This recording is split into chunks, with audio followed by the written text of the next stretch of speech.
knows the storm is coming fast, the day will soon be here, when those who are caught unprepared will be the first to fall, that much is clear.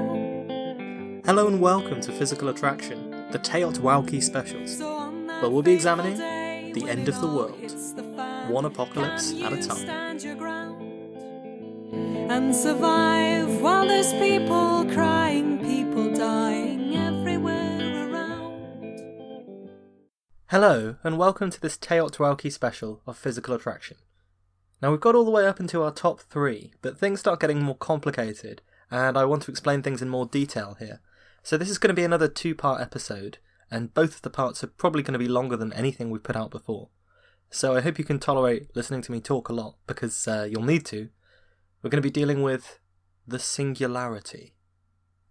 So I feel like for a lot of physicists and science enthusiasts, they can trace the origins of their passion to reading a hell of a lot of science fiction when they grew up. This is true for me. I loved reading as a teenager, still do, and sci-fi was my favourite genre by a country mile. There's a little room in a little second-hand bookshop in a little town in Wales called Hay-on-Wye, which was very much like the TARDIS, because it was so much bigger in terms of the book content on the inside than it seemed on the outside, and all of them selling for pennies. It was there that I was introduced to the dystopian futures of 1984 Brave New World Fahrenheit 451, which influenced my thinking so much back then, and ever since, and probably explain why I'm sat here writing to you about the end of the world rather than rainbows and kittens. And like I'm sure some of you did, I read a lot of Isaac Asimov's short stories about the 3 laws of robotics. Do you remember them all? Rule number 1. No robot shall ever harm a human or allow a human to come to harm.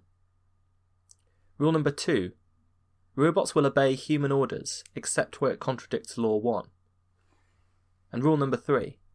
Robots will defend themselves except where this would contradict law 1 or law 2. And Asimov thought that these 3 laws would basically ensure harmony between humans and sentient but programmed robots, because you can see that under no circumstances can they ever hurt people or allow them to come to harm through inaction. They basically have to be as useful as possible, up to and including the point where they might even dismantle themselves on human orders. And they have to preserve themselves from external threats, as long as it doesn't result in humans coming to harm instead of them. So most of the short stories that Asimov had about the laws of robotics were essentially a sort of, look at me, I'm so clever type of logical mind puzzle. I mean, he wasn't really going for the compelling narratives with well-developed characters.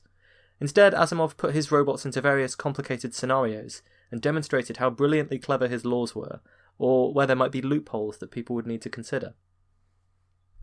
Of course, if you don't like Asimov's laws, you might prefer the satirical version that sci-fi aficionado David Langford proposed. First law.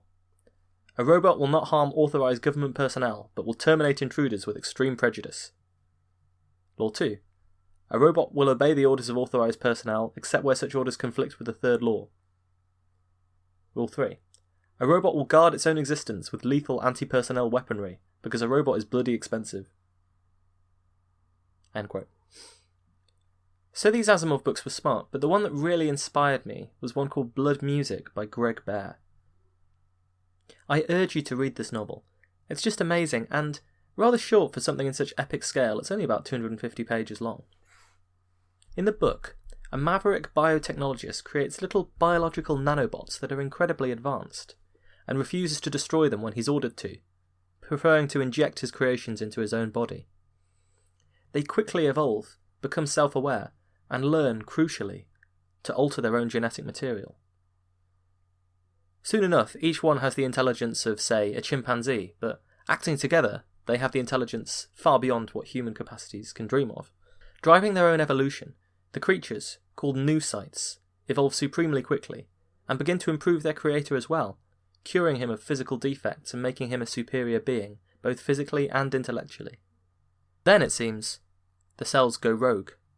They begin infecting other humans and reducing them to a kind of grey gloop. All of the surviving characters are witnessing apocalyptic scenes. The world is being horrendously transformed by this unstoppable infection. You can't outrun it, you can't begin to cure it, not when every individual cell of the virus that's infecting you is as intelligent as a human, and they're capable of pooling their intelligence into a supercomputer brain. It outwits the humans, it infects the water supplies, it learns to transmit itself from person to person, and it seems like nothing can stop them. Unlike the random destruction of an asteroid, a gamma-ray burst, or a supervolcano, this is an intelligent apocalypse, tailor-made to destroy humanity. As the last few humans are reduced to grey gloop along with everyone else, in all the streets, in all the towns, in all the offices, in all the villages, in all the world, you think you're witnessing a rather grim portent of the dangers of Promethean science. And then, in its last few pages, the book hits you with the most incredible twist. The new sites, the bioviruses, they weren't destroying humanity, but instead preserving it. In their minds, they were upgrading it, enhancing it. They were uploading us to a network. Human intelligences are stored and restored. They ascend to a higher plane, a virtual plane. All humans are freed of need, want, and death forever. All humans can interact with and understand each other, and they live as almost omnipotent gods in this virtual universe, capable of nearly anything they could want to do, experiencing whatever they wanted to experience, and cured of all the sicknesses, both medical and psychological, that can make being human such a frustrating experience. They haven't been killed, but saved. If heaven exists, they've been uploaded there. All the meantime, their bodies, grey goo, in the remnants of the cities that they built. That's the vision. That's the twist. And this is what some people think about the reality of the apocalypse that I'm going to call the technological singularity. It doesn't necessarily mean that the end of the world has to happen in a bad way. But it's a TEOTWAWKI all the same. Partly because no one knows what could happen. I mean, could AI completely destroy humanity? Or will it save us? Or somewhere in between? And partly because even if the rise of sentient machines creates nothing but benefits for humanity in the long run, it's still the end of the world as we know it.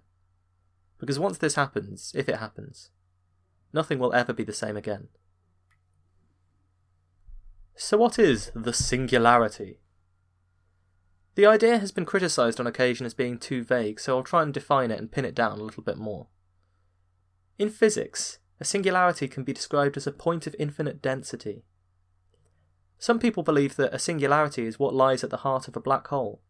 So there's a point of infinite mass density at the heart of the black hole that gives the black hole its bite, the mass that allows it to drag in even photons of light that pass beyond a certain point. In this case, a technological singularity is more like a point of infinite intelligence, or intelligence that becomes practically infinite. Imagine an artificial intelligence that has the capacity to improve itself. It understands what sophistication means. It can read and rewrite its own source code. The AI can access its own design, improve it, and in cycles continue to accelerate. It will be able to become more capable, more intelligent, and better at redesigning itself. So you can see what you get here is a sort of exponential growth. The AI can improve itself better, the better it is. The machines, though, will be able to reach the fundamental physical limits on their intelligence very fast. And very quickly, with access to vast computing power, such a system could suddenly and quickly slip beyond its human controllers. And then, who knows what it will do? In a world that's increasingly automated, with a greater and greater network of smart devices around us, you can imagine that such an artificial intelligence would quickly have real-world power, the ability to infect systems like a virus, the capacity to harness the sum collective knowledge of humanity on the internet at its fingertips. And of course, such a code can produce as many copies of itself as there's space for. The collective intelligence of such a system is limited only by the computing power, so it could become, in a sense, almost infinite. Which is another reason why the technological singularity is similar to a physical singularity, if they are indeed these points of infinite mass at the heart of black holes. Just as we can't see beyond the event horizon and understand what's in the heart of a black hole, in the same way we can't see beyond the technological singularity and what it might mean. The motives of a sentient, superintelligent AI are hard to define. if you try and program in moral values like Asimov's laws, but the machine has or develops the capacity to rewrite itself, who knows what it might do? So this is actually considered by many futurists and people who study end-of-the-world scenarios to be one of the more plausible ways that humanity could destroy itself. I think maybe everyone watched too many Terminator movies, where Skynet is an artificial intelligence hell-bent on destroying humanity, which poses a threat to its existence. But people as diverse as Stephen Hawking and Elon Musk have warned that artificial intelligence could pose a threat to the human race. As well as these, when people from the Future of Humanity Institute at Oxford and the Centre for Existential Threats at Cambridge give their rather grim predictions of civilization making it out of the 21st century, AI development factors in as a pretty big contributor when they give the rough likelihoods of each individual apocalypse. As soon as the robots don't need us, we're gone. And it's a chilling scenario that's fed into an awful lot of sci-fi over the years. But evidently people are starting to take it seriously. And it doesn't take an awful lot of imagination to see how it could happen. So you have to answer two main questions. One of them is, how likely are we to actually develop artificial intelligence? And the other is, how likely is it to genuinely destroy us if we did develop it? Physical Attraction has dealt with a kind of artificial intelligence before in our episode Seduced by a Robot, where it looked at chatbots through the ages, and some attempts at neural networks to generate creative-sounding answers. And what you'll realise from this is that we're some distance from truly convincing artificial intelligence yet, even when you're effectively trying to limit that intelligence to interacting with humans. We have seen some completely programmed chatterbots that can read to you from a long list of responses typed in by a human being to respond to individual scenarios. But that's nothing like an actual intelligence. Humans aren't born with such responses written into us. Instead, we learn based on a combination of imitation and a reward system. As a baby, you cry, and you're rewarded by obtaining food or attention. Gradually, things become more sophisticated, hopefully, and you learn that good behaviour has its rewards. Eventually, you become sophisticated enough to compose a series of physics-based chat-up line, and the rewards are... Okay, well maybe it's not a completely flawless process. But neural networks are starting to approximate this process of human learning. You can feed them with a lot of input, and an idea of the framework you might want their responses to take. Some parameters, maybe, for improvement and learning, perhaps. What they mostly do is read back from the same document that you fed into them in the first place, and see whether the responses they're generating resemble it in any way. And so they can produce responses with a degree of creativity that are appropriate to given situations, not just programmed by a human. But this is the creativity of randomness. There's no spark behind it. It's still a long, long way from anything you might call artificial intelligence. Conversational machines like Siri and Cortana can hook up to search engines and databases to answer questions, but try holding a conversation that lasts for longer than a few lines, and you'll also quickly see that they're a long way from Skynet. There's a lot of buzz about the AI platforms that come with humanoid robots, and these robots are becoming more and more impressive. Many of them have quite incredible capacities already. But I feel like it's worth reminding people all the time, when they look at robots struggling with things like bipedal locomotion, walking on 2 feet, it's worth remembering that we as humans are the end product of billions of years of evolution. Our brains, by some measures, have processing powers comparable to some of the more decent supercomputers out there. And even we take months of trying, failing and stumbling to learn to walk. We really are remarkable creatures in so many ways.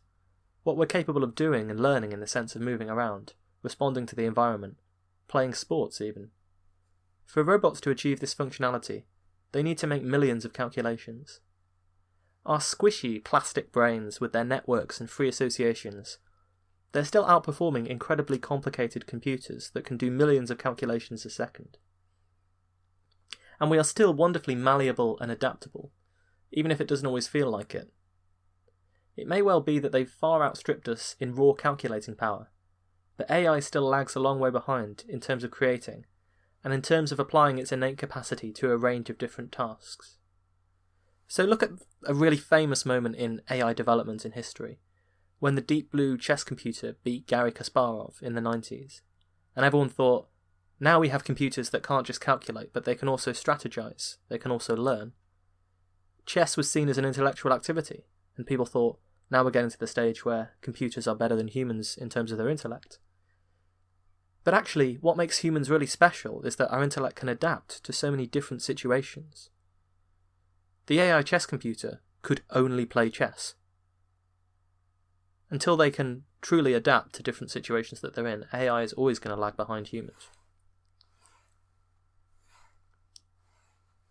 There are a lot of challenges, though, that even the most advanced AI and computerized systems are a long way from solving. Perhaps the most advanced walking robot out there is Atlas, made by Boston Dynamics. You can see their demo video online, and it's really very impressive. I also like Cassie by Agility Robotics, which is a newer, slightly smaller model that looks a bit like an ostrich. So these machines can begin to walk over rough surfaces and terrain, balance themselves when thrown backwards, and sometimes climb stairs. But this piece of kit took years to develop and cost millions of dollars, and its intelligence is severely limited. And you can think of countless tasks involving manual dexterity that humans wouldn't even think twice about. Opening a door, lifting a glass, that this state-of-the-art robot probably couldn't manage. You've done a dozen things today that would prove impossible to even this advanced technology. This isn't to dismiss the incredible evolutions and efforts and breakthroughs that have been made in robotics and AI. It's just that we have had a head start of billions of years, and the ruthless process of evolution on our side. So efforts towards robotics and AI are focused on mimicking the best model we have: humans. Ray Kurzweil is one of the best known writers on the Singularity, artificial intelligence, and how things are likely to change in the future. He's best known for successfully predicting many of the technological developments of the past few decades, and he predicts that, by 2045, the singularity will have arrived and rendered the future beyond that almost impossible to understand. In his book, The Singularity is Near, he describes the processes that might one day lead us towards the Holy Grail, a generalised artificial intelligence. AI at the moment is a set of subroutines, really. So the first most basic kind of machine is an automaton. It does what it does regardless, like a clockwork man that you can wind up to go through a series of actions. Then there are machines that you can give commands to, that can carry out a series of different pre-programmed routines. Lots of humanoid robots have been like this. There's always a man behind the curtain who's carefully programmed the behaviour and orders the machine to execute a specific task. Now we're starting to move into the realm of machines that can perceive their environments and respond accordingly. There are robots that can plan routes dynamically and change them according to moving obstacles. And there are algorithms that can learn and make decisions. These are the things that are going to go into self-driving cars, of course. What they need to do is look at the environment, assess which of the situations they're expecting this situation is closest to, and then react accordingly. So maybe it sees someone dressed as a burglar and reports it to the authorities, or it sees a cat and chooses not to gun it down in a hail of robot bullets. Alongside that, there are learning algorithms that can improve at a task. My favourite example of this is the old Atari game Brick Breaker. You probably had it on your phone 10 years ago. If you watch the video of a learning algorithm learning to play this, it's really great. All the machine knows is that it needs to maximise its score. At first it moves the paddle randomly. After a few minutes of training it realises that moving the paddle in the direction that hits the ball is a good idea. And after a few hours of training it's playing like a human would. But then a behaviour begins to manifest itself that seems like intelligence. The machine learns that a good strategy to score lots of points is to intentionally tunnel through the rows of bricks, and then, if you're behind the bricks, the ricochet causes many bricks to be destroyed. Yet, as impressive as this is, it's not intelligence. The machine is not thinking, if I do this, then maybe this will happen, and then testing that hypothesis like a scientist would, to determine whether it's true or false. Instead, the machine happens upon a strategy that works and continues to employ it, because it's been taught what a favourable outcome is, and what an unfavourable outcome is. But it doesn't decide what's favourable, and it doesn't really plan how to get there either. It's just feeling about in a big parameter space of possible actions, and when it takes an action that causes positive feedback, it pushes that button again and again and again. But it doesn't understand the link between its actions and the positive outcome. And you couldn't use this learning algorithm for anything else without reprogramming the whole thing. The kind of generalized intelligence that we have, which can be applied to lots of different problems and situations, we're nowhere near. But if you think about it, there's not so many differences between this and what we do, because after all, we too have feedback loops that tell us what a favourable outcome is, and what an unfavourable outcome is. They're called emotions. And in all honesty, I have no idea why so much sci-fi seems to focus on completely emotionless robots. It seems obvious that we will recognise emotional intelligence as a form of intelligence. It's all done subconsciously, of course, but the human feeling of empathy is not uniquely human. It's common to so many different animals. For a start, we notice when it's not present in humans, or when humans are simply trying to simulate it to fit in. And we know that animals feel empathy.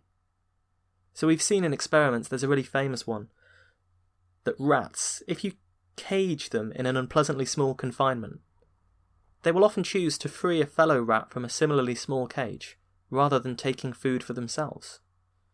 You give the rat a choice between freeing its fellow, or pushing the button for food, and it will usually free its fellow rat first. It's a rudimentary kind of morality and empathy. But why couldn't these behaviours be programmed into an artificial intelligence? And why on earth wouldn't you choose to include them? And then you can imagine some wonderful things.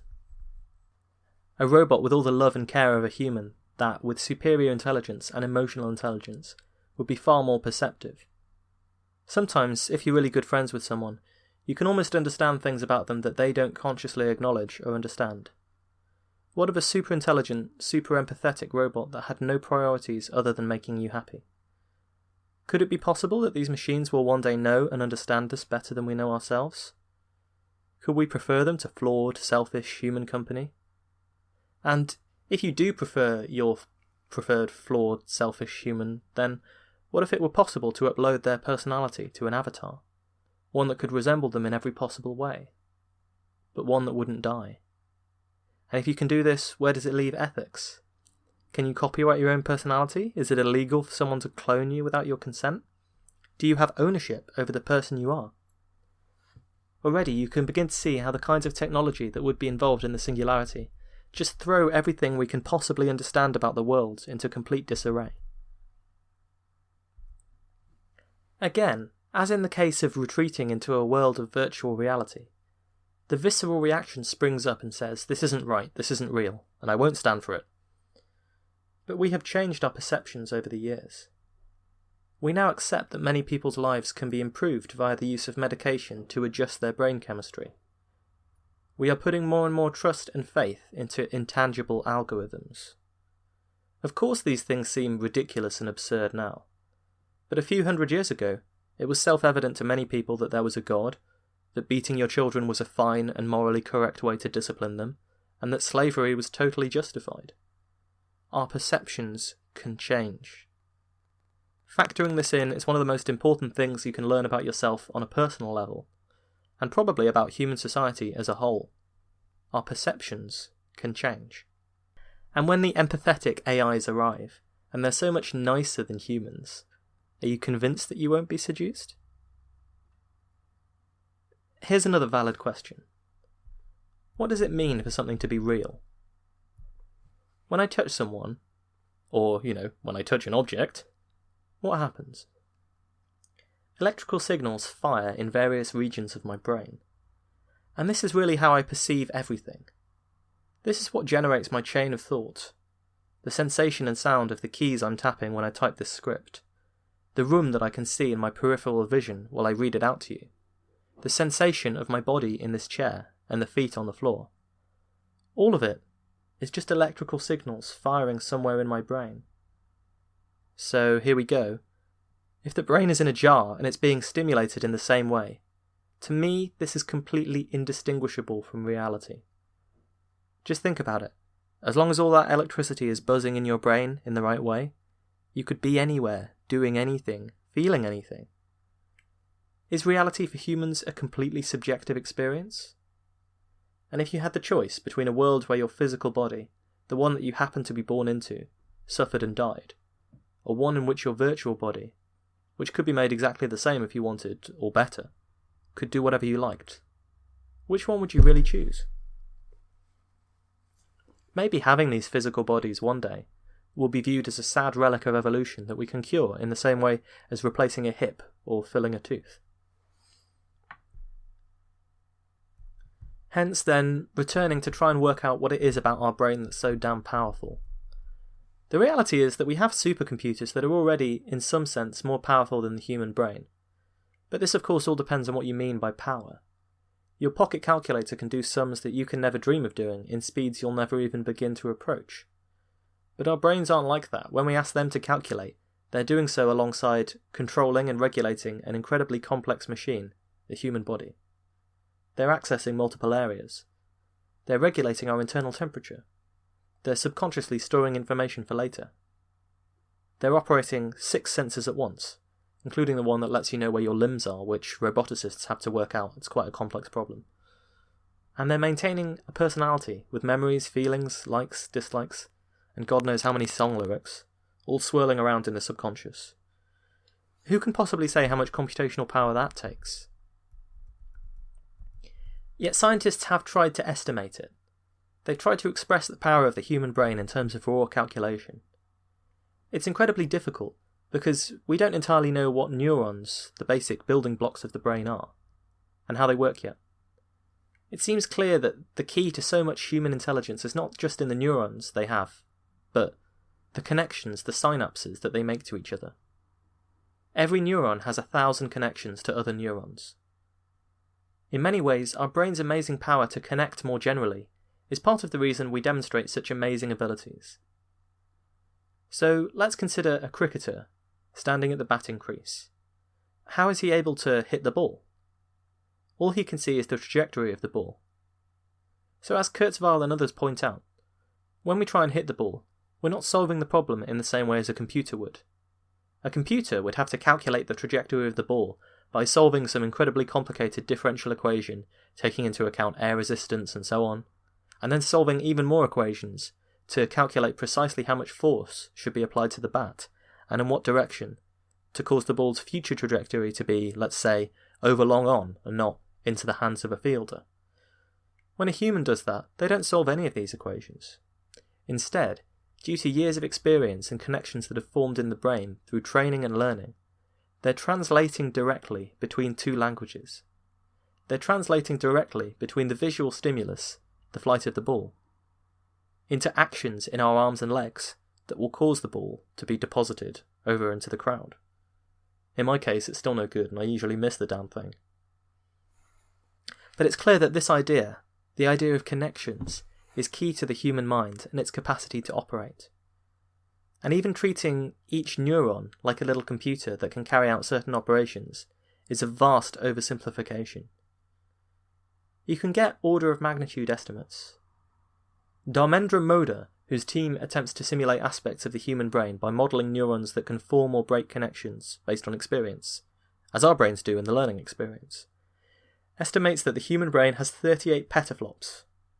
That's 38,000 trillion calculations a second of raw computing power. Others have estimated that to simulate a human brain would require 1 exaflop of computing power. That's a million calculations a second. By 2020, this may be within the realm of our most powerful supercomputers. It may be possible only then for a supercomputer to approach the raw processing power of your brain. So if that's the case, you should really be proud of it.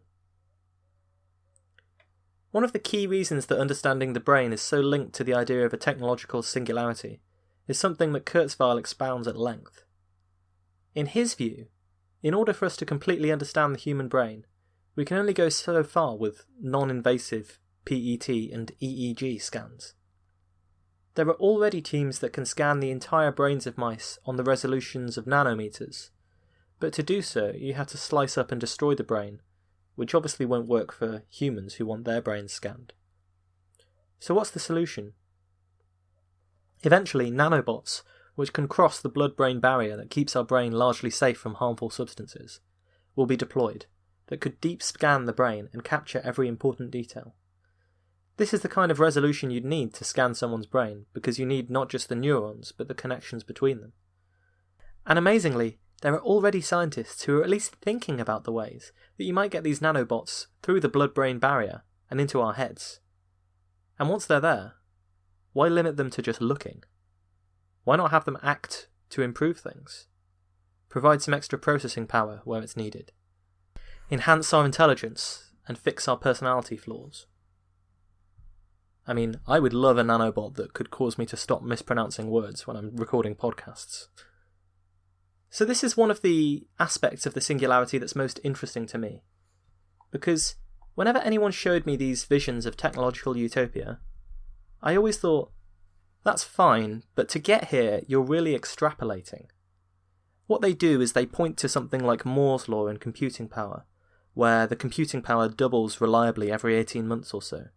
And they're saying, look, this is exponentially growing, and therefore computing power will continue to exponentially grow, until eventually we have computers powerful enough to simulate a whole human brain, and then once we've managed that, we have artificial intelligence, which will itself expand exponentially, and you have a technological singularity.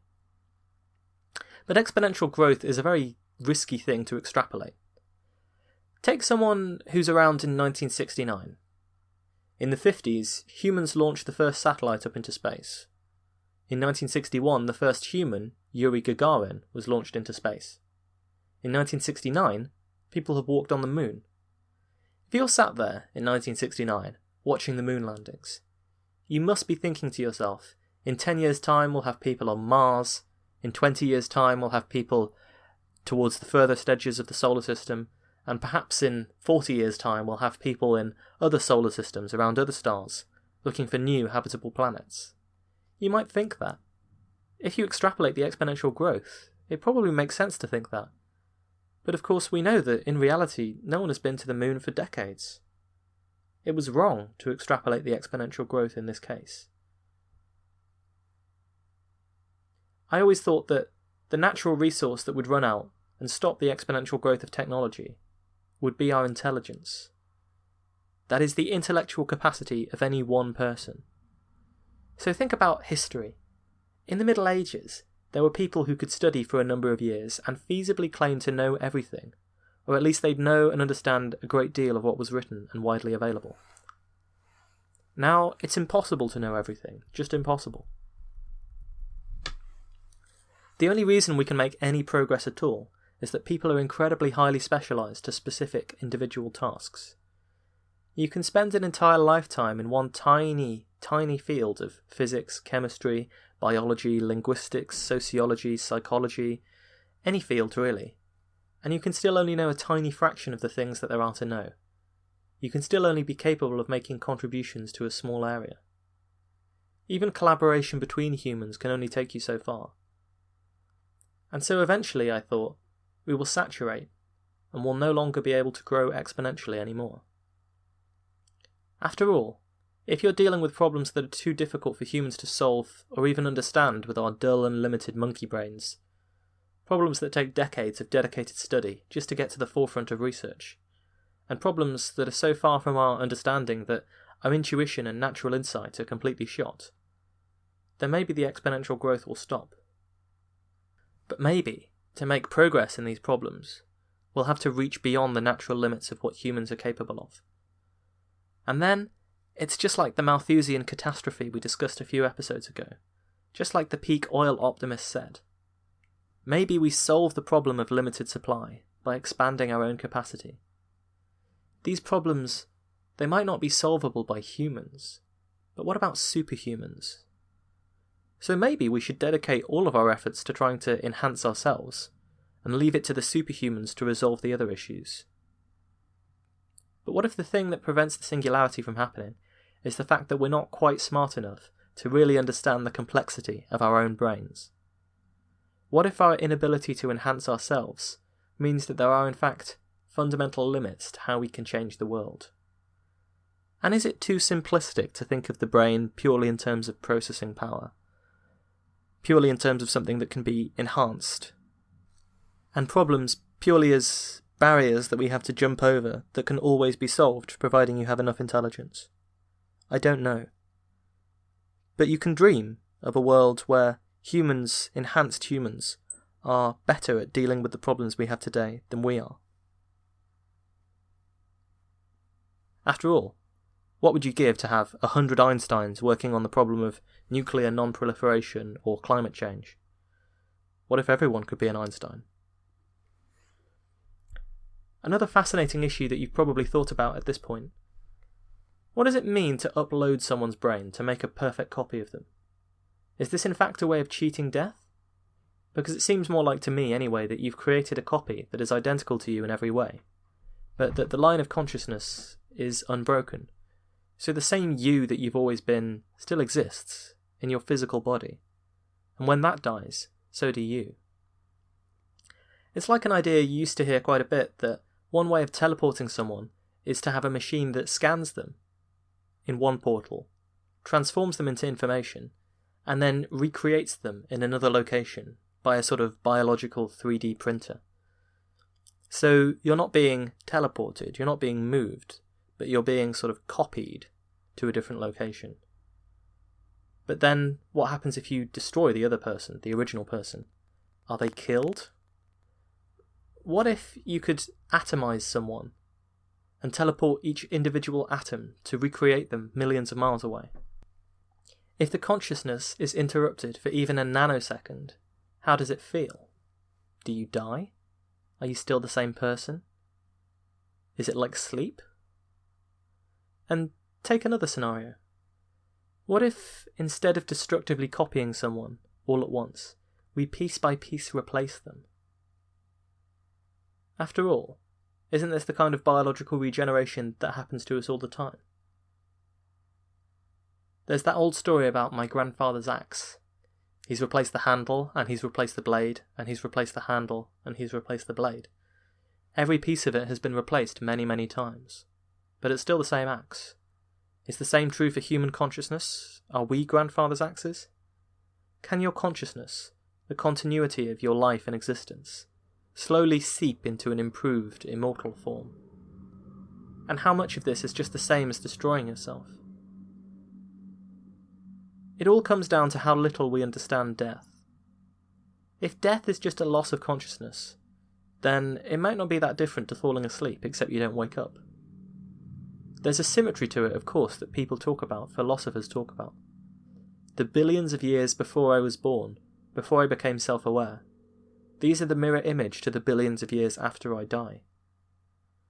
So we imagine, perhaps, if we don't believe in an afterlife, that there is an endless darkness, an endless blackness, a lack of all sensation.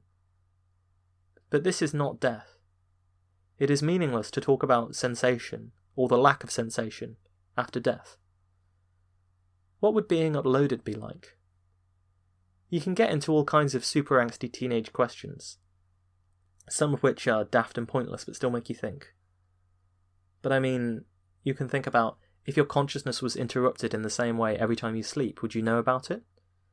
After all you know today is that you awoke today with a detailed set of memories that made you feel like you're part of a continuum, the same person who lived through yesterday and the day before. But the nature of a good illusion is that it's indistinguishable from reality. The singularity, if it's technologically possible, could change what we understand by what it means to live and what it means to die. Things as fundamental as this. So as you can probably guess, there's just too much material for me to hope to cover it in a single episode. So for now, we'll leave the singularity in the distant, or maybe not too distant future, and return to it next episode, where I'm going to talk more specifically about how it might cause the end of the world, and how we might be getting closer to the singularity in some ways, and of course whether the whole idea is a little bit overhyped. So thanks for listening to the TEOTWAWKI specials of Physical Attraction. Please spread the good word about the end of the world to your friends, enemies, etc. Find us on Twitter at PhysicsPod, where we're very active, and Facebook as well at Physical Attraction, all the usual places. Please write a review for us on iTunes and rate us. That helps me get more listeners, and one day I dream my listenership will start to grow exponentially, and inevitably, by the power of E, we will take over the world. I'll see you next week. Until then, stay safe.